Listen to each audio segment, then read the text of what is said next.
তোমার কি মনে হয় আমি লাইফে কিচ্ছু করতে পারবো না বাবা? আমার কিচ্ছু করার অ্যাবিলিটি নাই? নো, তোর লাইফে কিছু করার অ্যাবিলিটি নাই। আমি তোমাকে দেখাই দিব আমার লাইফে কিছু করার অ্যাবিলিটি আছে কি না, এবং আমি আমার আইডেন্টিটি নিজে ক্রিয়েট করবো, সেটার জন্য আমার কোনো ভাবের প্রয়োজন হবে না। আমিও দেখতে চাই। মন চাইতেছে ওকে এক্ষুনি ধরে পিটাই, কিন্তু আমি তোমার ছেলের মতো অসভ্য না, অশিক্ষিত না যে ওর গায়ে হাত তুলবো। সম্ভব যদি হতো না, ওকে মেরে হাড্ডি করে সব ভাঙে ফেলাইতাম। ওর কত বড় সাহস, ওর বিয়ে ঠিক করছে আমি একজনের সাথে, আর ও ঘুরে বেড়ায় অন্য মেয়ের সাথে। আশ্চর্য, তুমি এত সিরিয়াস হচ্ছ কেন? আমি এটাই তো বুঝতে পারছি না। আগে শুনি ঘটনাটা। মেয়েটা তোর ফ্রেন্ডও হইতে পারে, পারে না? চুপ করো। কিসের ফ্রেন্ড? হ্যাঁ, কোনটা ফ্রেন্ড আর কোনটা ফ্রেন্ড না, এতটুকু বুঝার মতো সেন্স আমার আছে।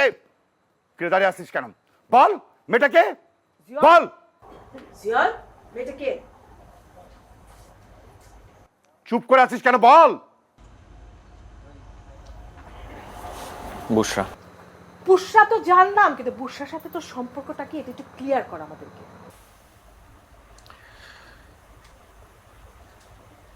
আমার গার্লফ্রেন্ড। কি গার্লফ্রেন্ড? তাহলে মিলার সাথে আমি তোর বিয়ে ঠিক কেন করলাম? বিয়ের আগে কেন বলিসনি যে ওই মেয়ে তোর গার্লফ্রেন্ড? আচ্ছা, ওই মেয়ে যদি তোর গার্লফ্রেন্ড হয়, তাহলে ওই মেয়ের সাথে তোর সম্পর্ক আমি জীবনে মেনে নেব না। একটা বেয়াদব মেয়ে, মুরব্বি। মানে তুমি আমার বাবা হয়ে গেছো দেখে কি আমার লাইফের গেম প্যাড তোমার হাতে নাকি, যে যখন ইচ্ছা তখন নাড়াবা? আর বাবা, প্রত্যেকটা মানুষের একটা নিজস্ব চিন্তা ভাবনা থাকে, একটা নিজস্ব লাইফস্টাইল থাকে। সবাই তো তোমার মতো চলবে না, আর তুমি তোমার মতো চলো না। তুমি আমাকে কেন যন্ত্রণা করতেছো? আমি তোর খারাপ চাই?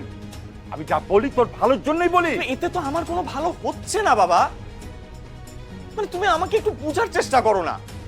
সব সময় নিজের আইডিয়াস, নিজের আইডিওলজি আমার উপরে চাপায় দাও। আর বাবা, তোমার সাথে আমার এজ গ্যাপ কত? 30 বছর। এখন তুমি আমাকে সুপ্রিম কোর্ট, হাইকোর্ট দেখালে তো হবে না। আমি গেটিং কনফিউজড। তার মানে তুই তোর নিজের লাইফ নিজে চালাতে চাস? ওকে চালা না, চালা না, সমস্যা কোথায়? কিন্তু তোর অ্যাবিলিটি আছে নিজের লাইফ নিজে চালানোর জন্য। আমার টাকায় তুই চলিস ফিরিস, ইউনিভার্সিটিতে পড়াশোনা করছিস, সারাদিন বাসায় বসে গেমস খেলিস। এই তোকে একবারও মনে হয় না তোর নিজস্ব কোনো আইডেন্টিটি নাই?